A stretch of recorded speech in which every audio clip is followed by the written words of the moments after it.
पिछले एपिसोड में आपने देखा कि रुत आहाना के बारे में पूरी रात सोचता है और अपने खबरी को कॉल लगाता है। कहीं उसके खिलाफ बड़े भाई ने आहाना के जरिए कोई साजिश तो नहीं रच रहा है, बट उसे इनोसेंट पाता है। सुबह उठ के आहाना के पास जाता है। वो अपने रूम में नहीं होती है। घबरा के हर जगह देखता है। आहाना पिंजरों से पंछियों को रिहा कर रही होती है। कहानी आगे सुनो। आहाना ने एक हाथ में पिंजरा और दूसरे हाथ से पिंजरे के गेट को खोल रही होती है। रुत को देखते ही उसके हाथ से पिंजरा छूट जाता है और पिंजरा नीचे गिर जाता है। उसमें से एक पंछी निकल के आहाना के सर के ऊपर बैठ जाता है।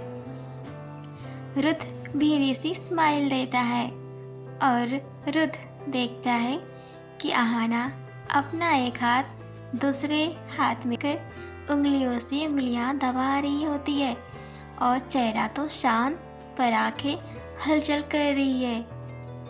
उसकी पतली कमर पर रुत की नजरें गई। उसकी दिल के अरमान खलबली मचाने लगे।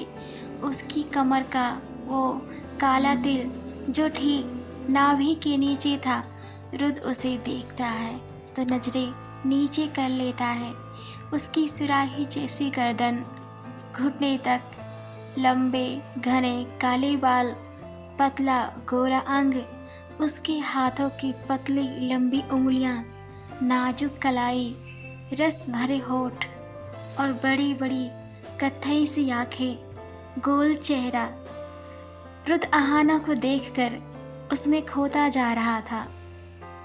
रुत जैसे एक गैंगस्टर के सीने में एक नन्हा सा दिल है।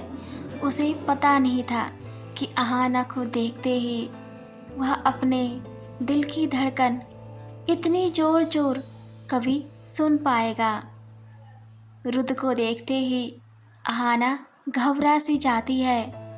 उसकी सांसें इतनी तेज थी कि रुत भी आसानी से सुन सकता था।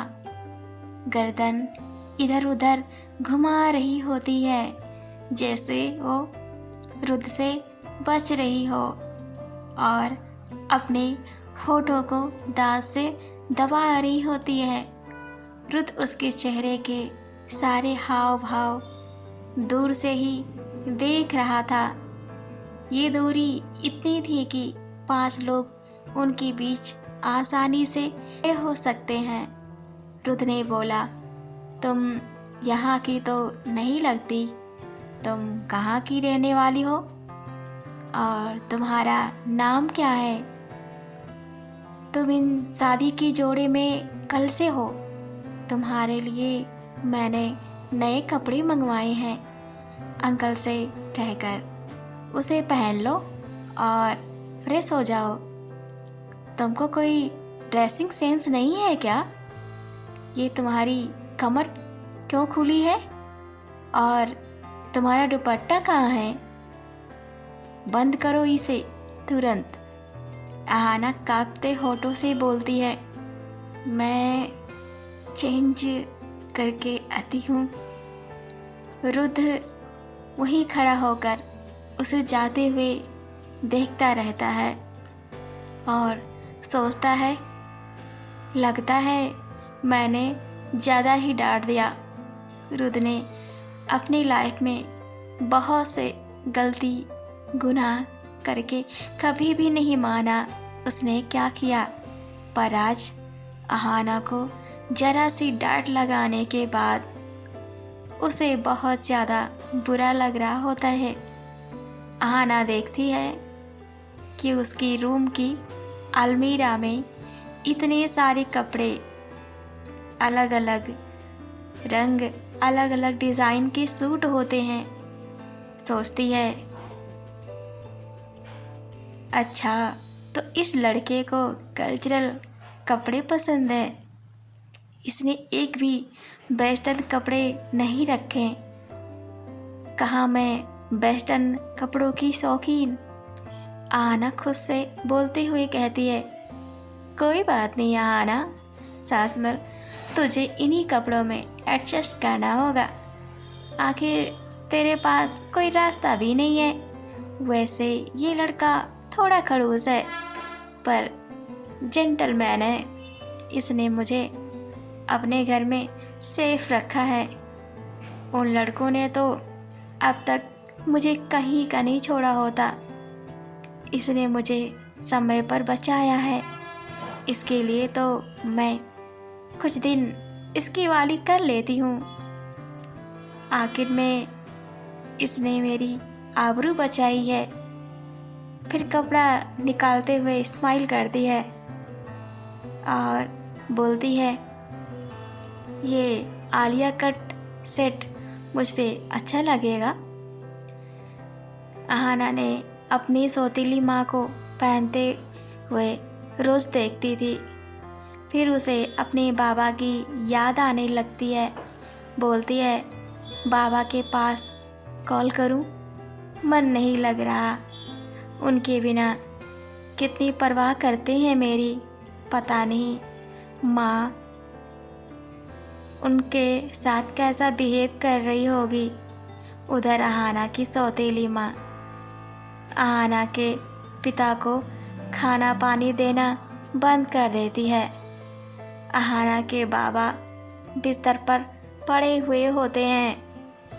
आहाना के जाने के बाद से वो बीमार पड़ गए हैं। बोलते हैं, निशा एक गिलास पानी तो दे दे। पर निशा अपने मेकअप में बिजी होती है और बोलती है, अपनी लाडली को बुला लो, वही दे देगी पानी। मुझसे उम्मीद भी मत करना। जितना कर दिया अब तक वो कर्ज भी नहीं चुका पाओगे। हाँ नहीं तो मुंह बना के बोलती है। निशा पानी चाहिए, मुंह टेढ़ा करके बोलती है। आहाना के बाबा बिस्तर पर पड़े पड़े रोते ही रहते हैं। उनकी जुबान पर बस आहाना का नाम, आहाना आहाना आहाना बोलते रहते हैं। इधर आहाना वॉशरूम को देखती है। बोलती है, ओ यम जी, इतना बड़ा वॉशरूम, इसमें तो 4 रूम आसानी से बन जाएंगे।